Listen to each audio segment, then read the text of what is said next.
You said something that impacted me personally so much, and I needed to hear it. And you said every yes that you say is two no's somewhere else. My goodness, dude, that shook me up because I have a tendency to be a yes man. And in this season right now, God has put a lot on my plate, and I keep saying yes, and I keep saying yes. And what I'm coming to find is that it's pulling me further and further and further from my ministry.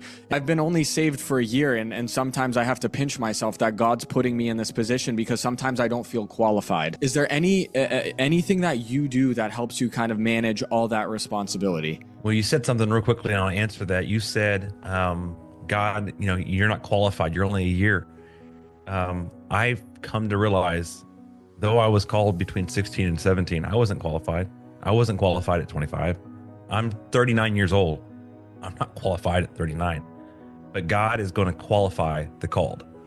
You got to remember that. He will continue to qualify you and assure that you're there. And so that's some advice I wanted to share. And so to help manage and navigate, you have to be obedient in what you create in the time.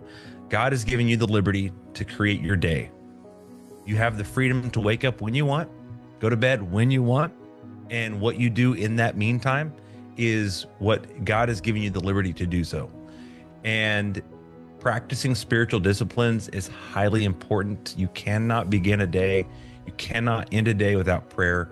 And I'm not saying you have to go on your knees and pray for 60 minutes. I'm simply saying when you wake up, what is the first thing on your mind?